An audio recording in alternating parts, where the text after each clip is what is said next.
재무장관 지명될 때 경쟁자였던 그 하워드 루트윅이라는 그 상무장관하고 또 트럼프와의 어떤 삼각관계지 않습니까? 회사에서도 이런 관계 굉장히 힘들거든요. 문제는 트럼프 대통령이 과연 관세를 정말로 협상일 뿐이야 라고 이렇게 대놓고 얘기하는 이런 전략에 대해서 과연 동의할지, 실질적인 관세를 부과할 권한은 재무장관에게는 없는 거잖아요.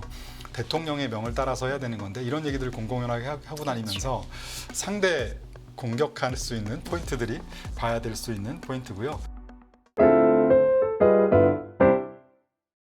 자, 경제 얘기 이어가 보겠습니다. 이분 모셔봅니다. 숭실대학교 금융경제학과 신동준 겸임교수 나와 계십니다. 교수님 안녕하세요. 네, 안녕하세요.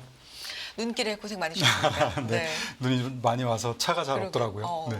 아침 일찍 정말 감사드리고요. 자, 트럼프 2기 경제팀 진용이 이제 사실상 확정이 됐습니다. 네. 계속해서 좀 많이 얘기 나오고 있는, 심지어 뭐 베센트 트레이드라는 단어까지 네. 나오더라고요. 베센트, 그리고 하워드 러트닉 각각 재무 상무장관으로 이제 발표가 됐고요. 뭐 미국 무역대표부 수장에는 제이미슨 그리어 변호사를 지명을 했고, 특히 고율 관세 집권 1기 때 대중국 무역 전쟁 뭐 일으켰다, 이런 인물로도 알려져 있고요. 전반적으로 어떻게 보십니까? 이 경제팀 진용에 대해서, 구성에 대해서는. 네, 뭐 네. 한 사람 한 사람이 사실 트럼프 1기 때도 네. 뭐 한 사람 한 사람에 대해서 우리가 공부를 많이 했지만 맞아요. 사실은 트럼프 마음대로 아니었습니까? 그래서 네. 결국은 트럼프의 철학을 잘 실행하고 이행할 수 있는 사람들을 트럼프 스스로가 앉혔다라고 생각하고요. 뭐 다 네. 아시는 대로 경제적으로는 뭐 보호무역주의 확대되는 것, 그다음에 중국에 대한 공격이 더 강화되는 것, 그리고 제조업을 중시하면서 이제 재산업화하는 이런 부분들은 뭐 훨씬 더 강화가 될 것으로 보여집니다.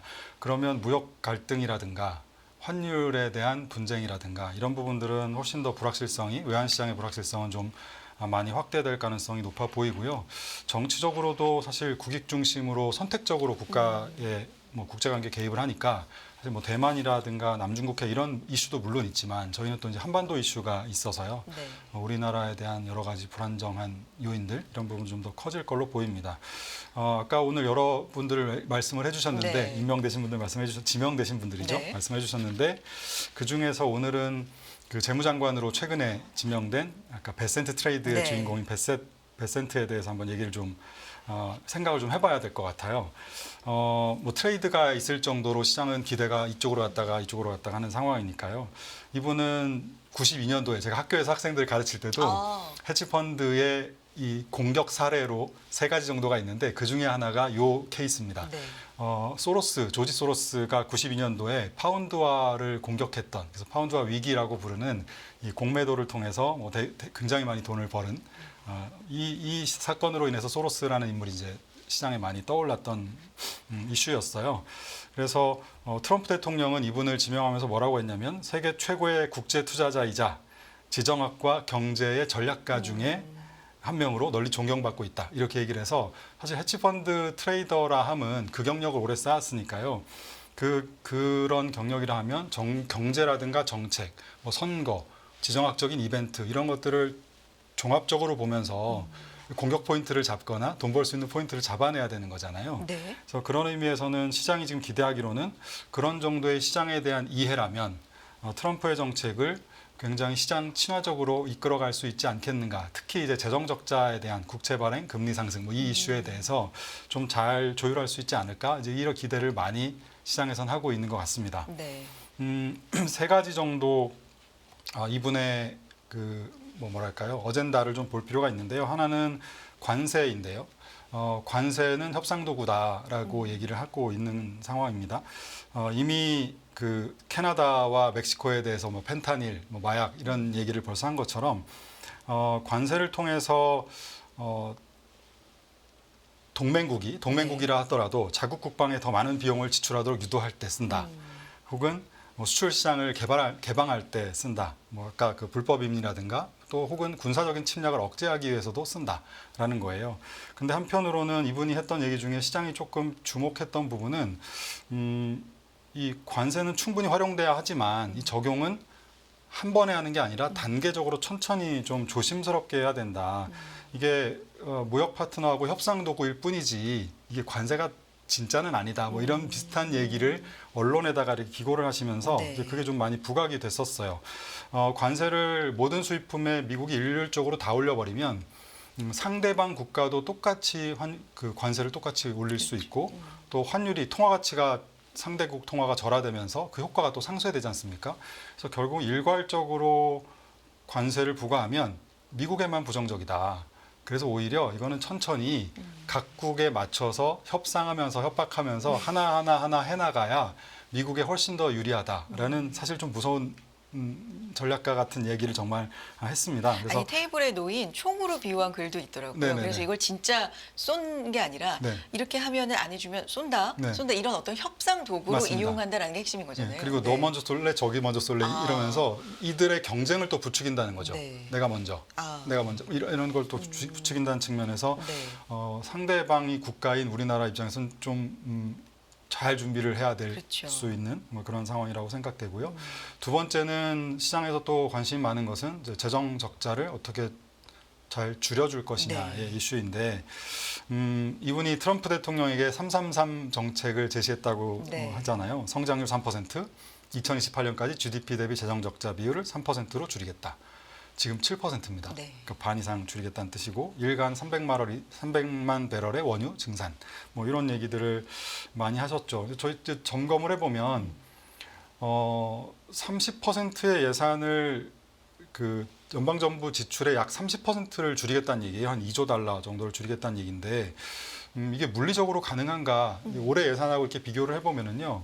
뭐 교육부를 폐지하고 뭐 하고 다 해도 2조 달러까지는 불가능한 것 같아요. 공무원을 완전히 없애버릴 수는 없는 거 아니겠습니까? 네. 그래서 추정하기로는 30%까지는 아니더라도 한 5%에서 10% 정도는 줄일 수 있는 허리띠를 꽉 졸라매면 정부의 여러 가지 그 역할들을 좀 줄이면 축소하면 가능할 수는 있겠다라는 생각은 들어요. 그래서 규제를 또 완화하는 정책이 트럼프 대통령의 또 중요한 어젠다이기 때문에 네. 규제를 완화하면서 재정을 긴축한다고 하면 재정 적자를 좀 줄이는 속도라고 하면 가장 최선의 어떻게 보면 선택이 될 수 있을 것 같습니다. 근데 문제는 트럼프 대통령이 과연 관세를 정말로 협상일 뿐이야라고 이렇게 대놓고 얘기하는 이런 전략에 대해서 과연 동의할지, 그다음에 재무장관 지명될 때 경쟁자였던 뭐 칼싸움 났다고 보도가 네. 될 정도였으니까요. 그 하워드 루트익이라는 그 상무장관하고 또 이 경쟁 관계, 트럼프와의 어떤 삼각관계지 않습니까? 그 회사에서도 이런 관계 굉장히 힘들거든요. 그래서 이런 관계 속에서 과연 매끄럽게 잘 돌파해낼 수 있을 것인가? 실질적인 관세를 부과할 권한은 재무장관에게는 없는 거잖아요. 대통령의 명을 따라서 해야 되는 건데 이런 얘기들을 공공연하게 하고 다니면서 하게 됐을 때 이제 상대 공격할 수 있는 포인트들이 생긴다는 측면에서 좀 이런 부분들은 재미있게 우리가 봐야 될 수 있는 포인트고요. 마지막으로는 연준에 대해서 과연 이분이 어떤 생각을 갖고 있는가. 그래서 연준에 대해서는 뭐 그 섀도우로 그림자로 연준 의장을 둬서 무력화시키겠다라는 발언을 이분이 건의했던 처음으로. 거기 네. 때문에 아마 트럼프 대통령이 훨씬 더 심하겠죠. 훨씬 더 많이 해서 흔들긴 할 것 같습니다. 연준을. 근데 그러면 이게 불안한 걸까? 이제 곰곰이 생각해 보면 그렇게 되면 장기 금리는 뭐 기준금리 더 인하할 테니까 장기 금리가 조금 더 내려갈 수는 있을 것 같고요. 진정되거나 그러면서 인플레이션 압력이 생기겠죠. 그만큼 안 내려도 되는데 빨리 많이 내려라고 할 테니까. 그럼 인플레이션 압력이 생기면 그 자체는 사실 주식시장에는 뭐 괜찮은 요인입니다. 달러는 또 약세로 갈 테니까요. 그래서 주식시장 측면에서는 뭐 괜찮은 조합이 될 것 같다라고 생각이 됩니다. 그래서 전체적인 조합으로 봤을 때는 한국 정부라든가 한국의 경제 정책을 하시는 분들 정말 곤혹스러울 것 같긴 한데 그냥 시장에서 우리가 투자하는 사람 입장에서 봤을 때는 우리는 한국만 투자하는 것도 아니고 전 세계에 다 투자할 수 있는 사람들 입장에서 보면 얼마든지 우리가 좀 누릴 수 있는 여지는 좀 있는 것 같다는 생각이 드네요. 네. 조금 더 시장 친화적인 인물들인 것 같고요. 알겠습니다. 근데 우리나라 영향이 어떨지 이제 중요한 거잖아요. 네. 당장도 보면 뭐 반도체 네. 보조금 약간 낭비성이라는 발언도 네. 이기 정부 인사한테서 이제 나오고 있고 뭐 자동차 업계 특히나 네. 좀 타격을 많이 받고 있고 우려 사항도 많고요. 근데 국내 상황이 지금 녹록치가 않거든요. 네네. 관련이 조금 없는 얘기일 수 있는데 어제 뭐 삼성 위기론 속에서 연말 인사 있었고요. 롯데도 소식이 하나 전해졌어요. 뭐 롯데타워 담보 얘기 지금 네네네. 전해지고 있고 진짜 대기업들 이렇게 녹록지 않은 상황 속에서 이제 트럼프 2기를 이렇게 맞이하고 있는 거예요. 네. 그래서 우리나라 영향이 어떨지 2025년 과연 어떨지 이 부분이 상당히 지금 좀 주목이 됩니다. 교수님 어떠세요? 뭐 저희가 경제적으로는 뭐 힘든 건 명백해 보이고요. 그렇죠. 근데 사실 트럼프도 트럼프지만 네. 기본적으로 고물가와 고금리의 상황이 깔려 있는 이 분위기가 그리고 제로금리 수준에서 부채를 일으켜서 M&A를 하거나 덩치를 확장했던 그때 뭐 온라인 산업들이 커질 거라고 했기 때문에 뭐 지금 스타트업들 혹은 유니콘들이 힘든 걸 겪고 있는 것도 똑같은 거잖아요. 그때 저 방향이다. 재택근무 될 거고 뭐 온라인 비즈니스 커질 거고 이런 과정에서 거기다가 부채를 일으켜서 싸니까 돈을 투입해서 확장했던 기업들이 지금 다 힘든 상황인 거지 않습니까? 그래서 예전에는 힘들게 되면 사실 중소기업부터 힘들었는데 요즘은 중소기업 당연히 힘들고요. 자영업자 중소기업 당연히 힘들고 대기업들 중에서도 부채를 그때 당시에 왕창 일으켜서 뭔가 사업을 키워보려고 했던 구조를 바꿔보려고 했던 회사들이 최근에 좀 더 힘든 그런 상황인 것 같아요. 그래서 지금은 뭐 사실 그런 기업들은 사실 수출 기업들보다는 내수 기업들이 더 많거든요. 그래서 내수 기업들도 지금 힘들고 수출 기업들은 아까 말씀하신 트럼프 대통령 여러 가지 관세 정책이라든가 뭐 인플레이션 감축법을 뭐 폐지하려는 움직임, 축소하려는 움직임 이런 것들 때문에 훨씬 더 좀 힘든 상황이죠. 뭐 예상하고 모두가 아시는 대로 뭐 자동차나 배터리, 반도체 이쪽이 제일 좀 힘들어 보이고요. 네.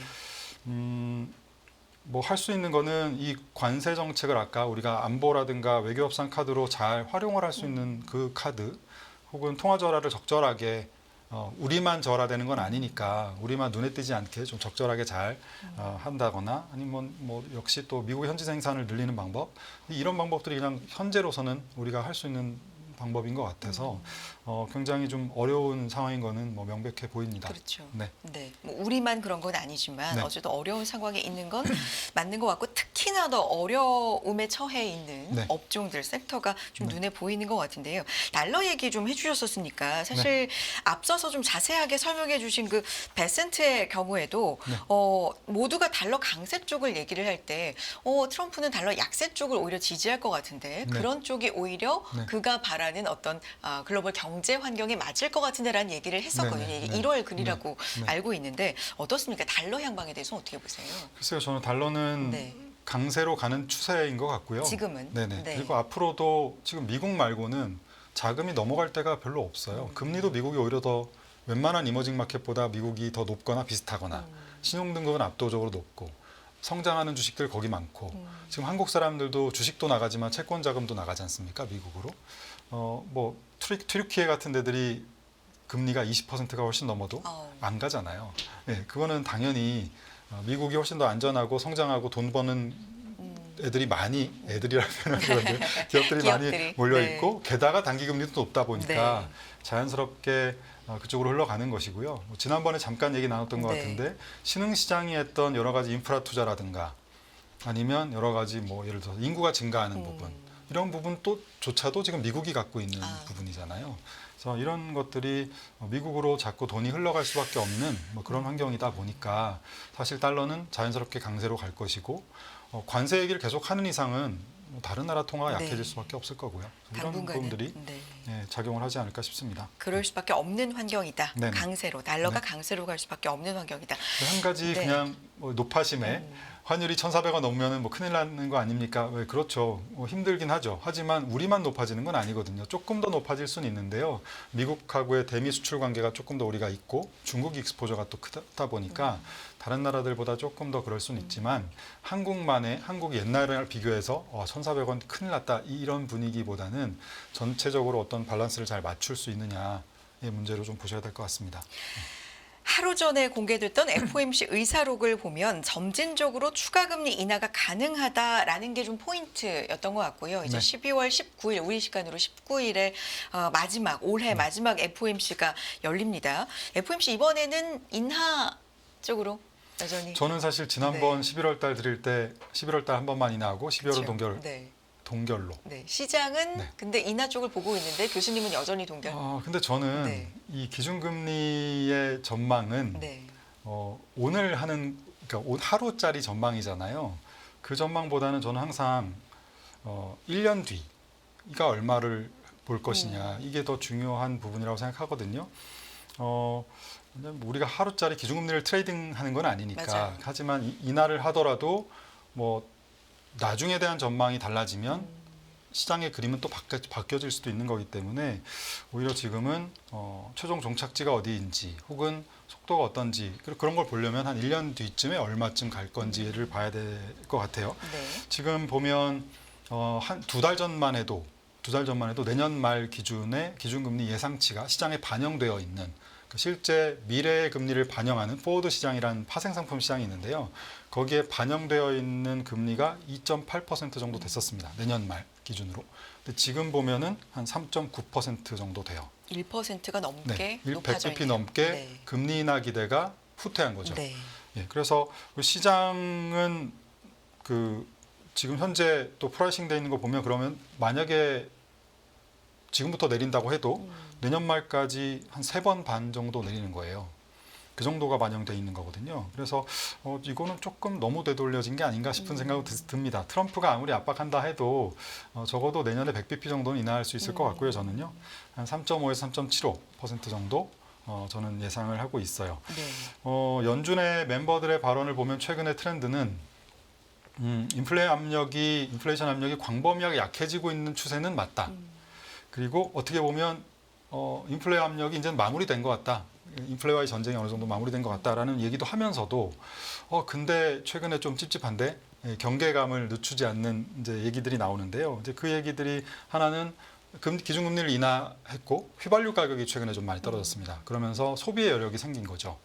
그러니까 모기지 금리로 대출을 받은 사람 말고 다른 사람들은 금리가 떨어지면서 자연스럽게 이자 상환 부담이 좀 줄었고요. 부담이. 그래서 내구재를 중심으로 해서 상품 물가들이 좀 꿈틀거리는 조짐들이 보인다라는 게 조금 나타나는 발언들이고요. 두 번째는 임금이 그동안 많이 오르다가 잘 안정이 됐는데 이제 안정되는 게 멈춘 것 같은데라는 불안함이 좀 있는 상황에서 7월 달, 8월 달, 9월 달에 우리가 투자가 줄고 ISM 제조업, 서비스업 쪽의 서베이가 되게 안 좋았지 않습니까? 네. 근데 그때도 제가 그때 아마 그 얘기 드렸던 네. 것 같은데요.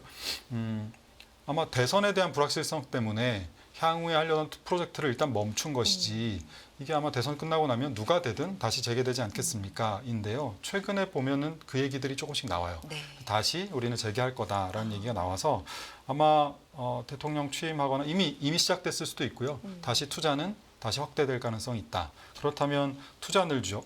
그다음에 소비 다시 좀 올라오죠. 임금에 대한 부분도 조금 꿈틀거리고 있고 중요한 거는 트럼프가 만약에 불법 이민자를 정말 추방하거나 네. 아니면 또 뭐 규제 완화하거나 감세하고 관세 매기고 이거 다 지금 사실 나오고 있는 얘기들이 네. 실제로 다 이제 실행이. 실행이 네. 되면 인플레이션을 올리는 요인 혹은 중립금리를 올리는 요인이거든요. 그러면 사실 연준의 입장에서 봤을 때는 금리 인하를 지금 예상하는 대로 갔다가 혹시 저런 정책들이 앞에 강하게 나오면 나중에 이 중립금리에 어떻게 보면 하한을 거의 다 왔을 네. 수도 있는 그런 가능성이 있어서 좀 조심스러워하는 것 같아요. 기저효과가 내년 3월까지예요. 그러니까 가만히 놔둬도 물가 데이터는 낮아집니다. 전년 동기비 효과 때문에. 그러니까 그때까지 사실 금리 인하를 조금 더 하지 않는다면 2% 추가로 더 인하하기가 조금 만만치 않을 수도 있고 또 물가도 2%를 달성하는 게 어려울 수 있다라고 일단 저는 봅니다. 알겠습니다. 또 이거는 상황에 따라서 네. 견해 또 교수님 모셔서 들어보도록 하겠고요. 미국 증시 얘기를 이제 해보자면 미증시가 진짜 강하구나라는 생각이 드는 게요. 네. 연일 요즘도 최고치를 경신을 합니다만 예전에는 M7이 그걸 그냥 소위 멱살 잡고 그냥 갔다면 최근에는 M7이 좀 쉬어도 다른 분들이 또 올라가기도 하고 뭐 중소형주가 올라가기도 하고 골고루 상승을 하고 있거든요.